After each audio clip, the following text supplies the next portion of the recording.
శ్రీ, బయట జనాలు చాలా దారుణంగా ఉన్నారు. అసలు ఎవరిని నమ్మాలో తెలియట్లేదు.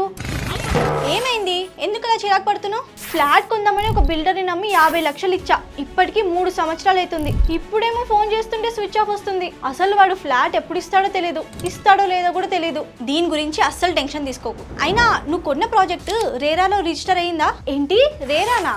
అదేంటి? రేరా అంటే రియల్ ఎస్టేట్ రెగ్యులేటరీ అథారిటీ. దాని పవర్ ఏంటో తెలుసా నీకు? రేరా సెక్షన్ 18 ప్రకారం బిల్డర్ చెప్పిన డేట్ కి ఫ్లాట్ ని హ్యాండ్ ఓవర్ చేయకపోతే బ్యాంక్ ఇంట్రెస్ట్ తో సహా నీ ఫుల్ అమౌంట్ ని రిటర్న్ ఇచ్చేయాలి, లేదా కాంపెన్సేషన్ పే చేయాలి. ఏంటి? నిజమా? ఇంకొక విషయం, ఆ బిల్డర్ మా ఫ్లాట్ లో స్విమ్మింగ్ పూల్, జిమ్ ఏరియా ఉంటదన్నాడు. కానీ అవి ఉండకపోతే ఎలా?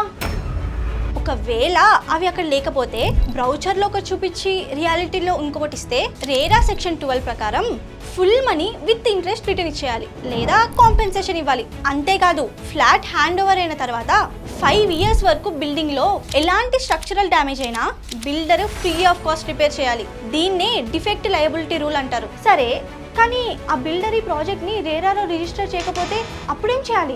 అప్పుడు వాడికి ఇంకా పెద్ద లాస్.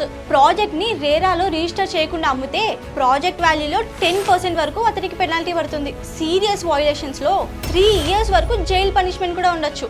సో నువ్వు ఒక పని చేయి, ఇమ్మీడియట్ గా రేరా వెబ్సైట్ లోకి వెళ్ళి రిపోర్ట్ అన్రిజిస్టర్డ్ ప్రాజెక్ట్ ఆప్షన్ లో కంప్లైంట్ ఫైల్ చేసేసి మిగతా ప్రాసెస్ గవర్నమెంట్ చూసుకుంటుంది. అయ్యో బాబాయ్, ఈ విషయం నాకు ముందే తెలిసింటే ఎంత బాగుండునో. ఆగు, ఇప్పుడే కంప్లైంట్ ఫైల్ చేస్తా.